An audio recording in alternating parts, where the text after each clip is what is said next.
Hello from me, Alan Titchmarsh, and welcome to His Majesty the King's personal garden here at Highgrove in Gloucestershire. It's now run as part of the Kings Foundation, and all proceeds from visitors who come here are ploughed into the crafts and craftsmanship that the Kings Foundation sponsored. Today, you and I are lucky enough to have a private tour all to ourselves. Come and see what we can find. Well, the head of gardens for the Kings Foundation is Melissa Simpson. Lovely to see you, Melissa. Delighted to meet you, Alan. You could have done a bit better with the weather. Can't plan everything. No, you can't get everything, can you?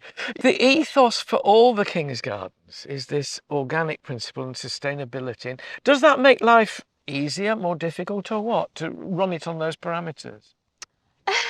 It makes it a bit more of a challenge, but horticulture is a challenge every day. So no, I don't think so. I think it's something that I believe passionately about as well, as do most of the staff that work here. You know, we're all about the environment. We're starting here in the Sundial Garden, which is right alongside the house. Sundial in the middle, but I noticed since my last visit some bits are missing. Just a few bits, key bits are missing.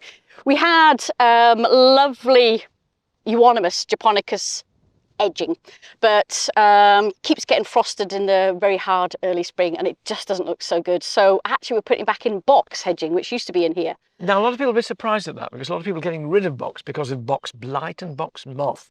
Do you get an box moth here? We get both. Oh gosh. We do indeed. But the box that we've chosen is a new resistant variety, we hope. So, and I always believe that good healthy soil, good happy plant can overcome most of the issues. If they're growing healthily, they'll often go through it, grow through it. Yes. It's early days for this garden. The magnolias in the middle are coming out. Which variety? Royal Star. It would have to be, wouldn't it, really? Absolutely. A variety of Magnolia stellata. The hellebores around the bottom. And the King's favourite flower, we know that, the delphinium, to come up for summer. Yes, yes. Absolutely gorgeous in here. Plus all sorts of all different things like phlox and things like that too. There's a lot to see. I think we should start. Yes. The Wildflower Meadow is one of the most iconic areas of Highgrove. Dismayed by the loss of traditional meadows from our countryside, the King was keen to recreate one at Highgrove. In spring, it's filled with daffodils and tulips that are followed by an array of colourful wildflowers, and it positively buzzes with bees and other insects. It's been wonderful watching this arboretum develop over the last 20 or 30 years, Melissa. Such a mix now, rhododendrons, camellias, magnolias, hydrangeas. Intriguing how it's developed, and it's so interesting right from early spring through to autumn colour. It is, and still adding more, where we can squeeze little things in pockets. Well, Always he's a adding gardener, more. you see. You're all Yes. gardeners are like that. You plant with the shoehorn rather than a trowel, you do. don't you? But it's maturing really, really nicely, I think, now. And the maintenance then here is presumably now thinning out as much as anything, is it? Or you're still adding them, obviously? We're still adding on occasion, but yeah, I think trimming. It's Yeah. like pruning a little bit every year on certain things. But also, if you remember, a lot of this was grass and still Yeah. grass. So as the trees are growing and shrubs are growing, we're having to then now trying to weed out the grass and add a lovely mulch layer without interfering too much with the lovely bulb layer in the spring that we get. Yeah, because we can see here the remnants now, the leaves, really healthy leaf growth on snowdrops. So it's been a good snowdrop year this year. Fantastic, Yeah. absolutely stunning, yes. And the cyclamen too look gorgeous as we come through here. Just going into the scillas and a few daffodils that could be coming through soon, but yes, lovely, lots of layers in this garden, in this area. I always think it's interesting that spring starts quite gently with white, with snowdrops, and it brings in a bit of yellow with the Yes. daffodils and narcissi. And then it thinks, right, I'm going for it now. We've got pink magnolias, pink and crimson camellias, and suddenly the colour is just woof, there in a whoosh, isn't it? Absolutely. And then goes on through to the summer, and then autumn colours in here are just blow your mind. Absolutely exquisite. And a special place this for the King, because over there we can see the sanctuary, his own little sort of private personal sanctuary right in the middle of this woodland. And I think we all like at home a place for a bit of peace and quiet, and this is his, situated right in the centre of it. It is, and just full of bird life, Yeah. which is just wonderful. We're calling it an arboretum, but it's really a woodland garden, isn't it? Because there's so many layers, different stories here. Absolutely. And it Not makes it just trees. much more interesting Yeah. then, because there's a much more interest in terms of all year round as well. And a carpet of blue scilla here, and then these lovely maples coming up like great shuttlecocks above.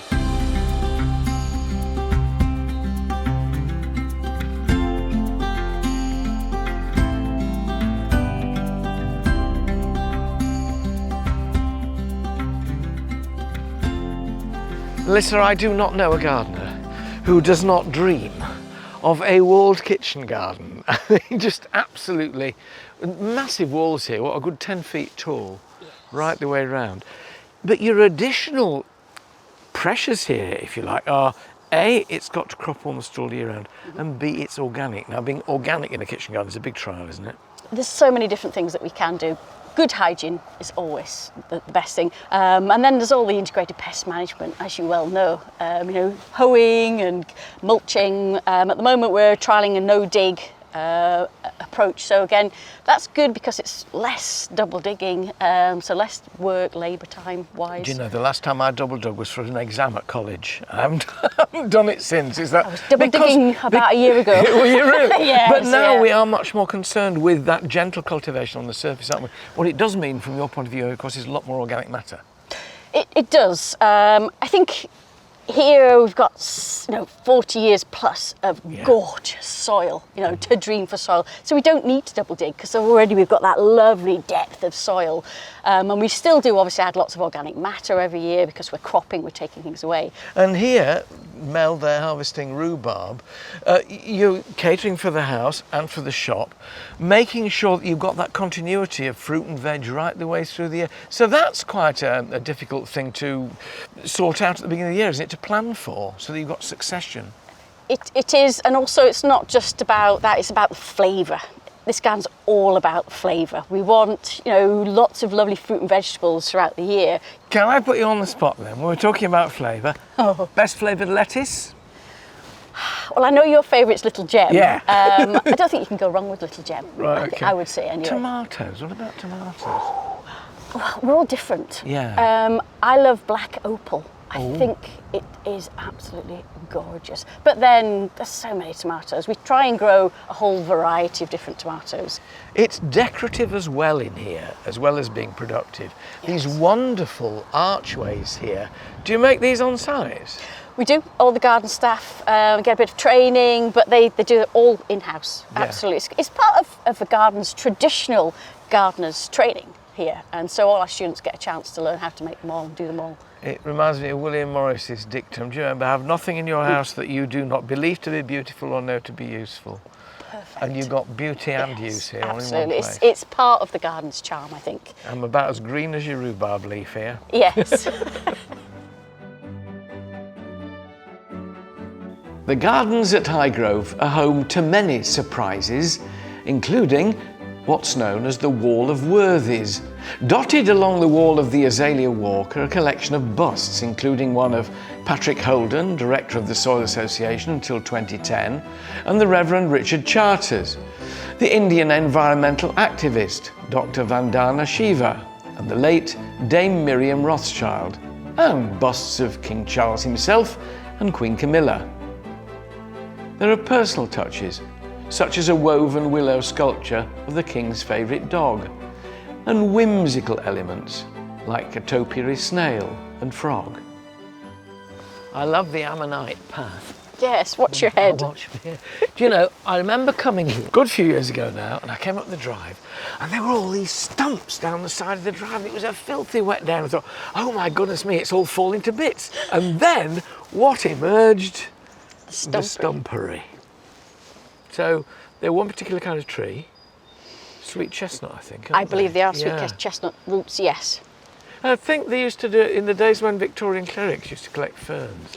You know, Of they go and course, find all sorts of different yes, variations yeah. in ferns. To set the ferns off. Yeah, but they look beautiful because the moss grows there, so it suits ferns and mosses and greenery in this kind of woodland glade. It does. We've got an amazing national collection of hostas that come Yeah. through here. And as you can see, lots of lovely hellebores, yeah. pulmonarias, all that kind of thing. So in the spring, it's absolutely incredible scent, full of daphne. Gorgeous. I mean, it really hits Amazing. the air, doesn't it? It really does. And then on the periphery, you've got little sarcococcus as well, and they're really sweet smell too. Sarcococca is one of the most boring looking things. It's little leaves that are green. They're shiny, but they're dark green, rather dull. And you're walking past them in January, and you get about 3 feet past it.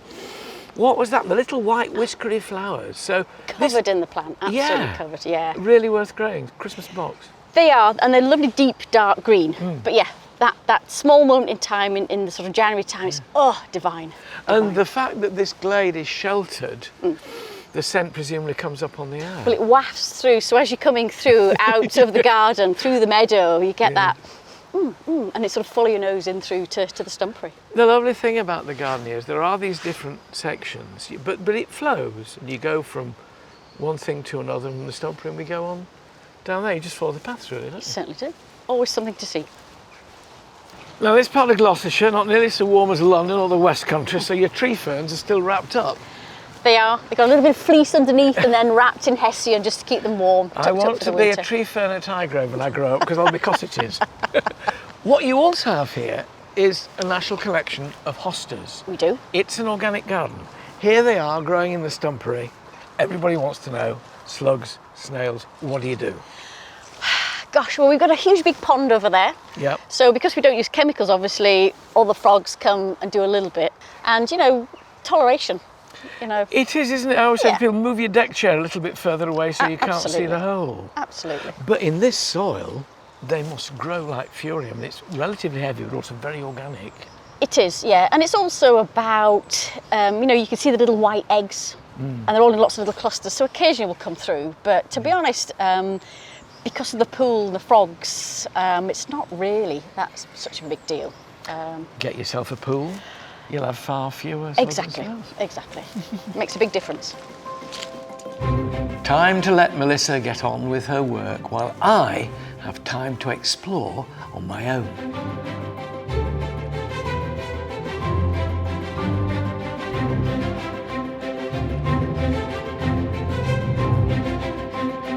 Now, every kitchen garden needs an engine room, the heart of everything, where it all goes on.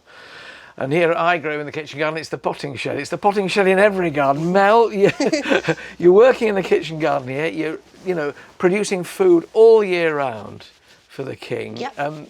Do you like the aspect of growing to eat as well as growing because it looks beautiful? Yes, yeah, that's the main reason I'm here. I love seeing the whole journey from, it's cheesy, but seed to plate. So Yeah. you get to see from sowing the seed to pricking out, to planting out, to harvesting. So that's why I love doing this job. So what have you got here? What are we sowing today? So we've got some peat-free compost here, and Right. we're Go going on, you can get going. I'll see how it's done. I'll watch the technique. I think you could probably teach me better. No. We probably both know. Yeah. Well, you're sowing my favourite lettuce anyway, Little Gem. Yeah, which is Little lovely- Gem. lovely colour. So I've just compacted it down a little bit. Yeah, no, yeah. Thank You you. sow 'em, I'll get ready with the riddle. But you're growing plants here because the king is in residence certain times all the year round. How important is that continuity? Yes, yeah. So it's always making sure that whenever the king's in residence, that we've got produce for him, because he's very passionate about having organic, fresh produce from his garden. When he's not here, then anything goes to the restaurant or to the shop, so nothing Yeah. gets wasted. Nothing's wasted. Are you ready for me? Yes, please. You are right. So, light you tell me if I'm doing it right. A light This is sieve, a light please, thank sieving, you. just there we are. Oh, it's a nice little riddle, isn't it? Yeah. That should do it, shouldn't it? Really. And that's it. And then we'll pop a A label bit of a in. label. And water from below, Yeah. because if you water from above, I'm sure you know, that it can Wash 'em dislodge out. the seeds. Yeah. So that's going now. What, into greenhouse? Yes, that will go into one of our glass houses, and then once they've germinated and have their true leaves, then we'll prick them out into bigger pots. Wonderful to watch somebody else. Wasn't it? Lovely to be with you, Mel, in a very special kitchen garden, which I think is the envy of the world. Oh, thank you so much. Everybody wants a walled kitchen garden. You come and see Yes. this one. It's so beautifully Oh, run. thank you.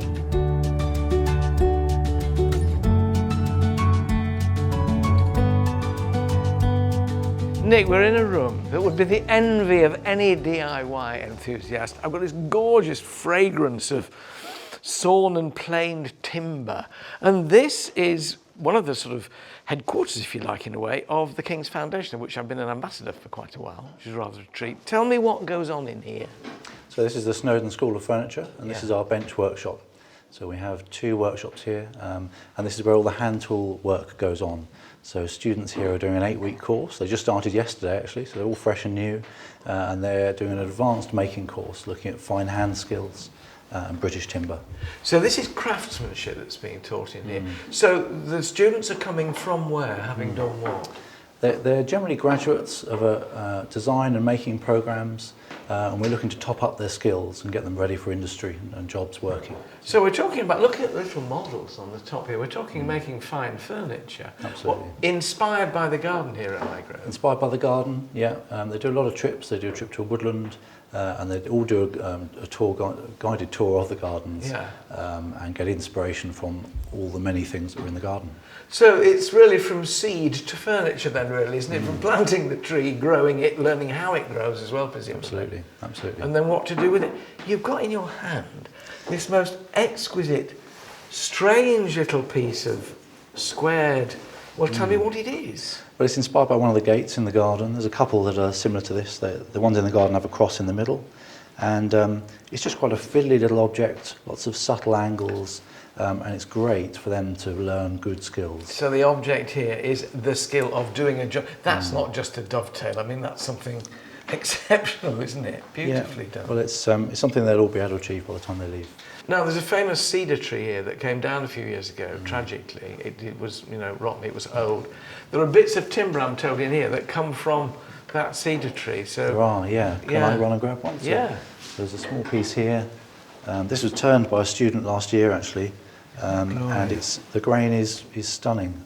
It is. It's this wave-like pattern that goes through, and a bit of bark there as well. just a layer underneath the bark. Yeah. I'd have that as a paperweight tomorrow. Do you mind if I put it in? Yeah. No. They'll frisk you on the way out. Bryony, come over, because you're one of the students here. Let's have a chat to you and see what you've been doing. So this is one Nick made, and so's that. Yeah. And we're mocking up both just to practice some technical skills. And the joints. It's good when the teacher, when he shows you what he's done, it's a kind of, oh, he can do it actually, rather than just tell you what to do. No, it's been really good. He's made these demo ones, but also talked us through the process. Yeah. Step by step. So we've seen the joints in production and then gone away and practiced our own ones. So from your point of view, Brian, the King's Foundation is a good thing. Oh, definitely, yeah. I applied last year, and this year I got it, so I'm chuffed. It's been, we've only the second day, so... Second day, it'll be fine. So You'll good. last the course, don't worry, it'll be all right. Yeah. It's lovely to meet you both, to see so much skill being passed on from generation to generation so that we don't lose them. Thank you very much indeed. Welcome. I think most people who come to Highgrove will expect a grand garden. And in a way it is grand, but the thing about it is it's not intimidating. And there are ideas here that you can take home, perhaps on a smaller scale, but perspective and form and function are the same the world over. And when you come to Highgrove and see one man's personal garden, it just reminds you about how nice it is to have a king who is keen on gardens and gardening, a good, solid British tradition.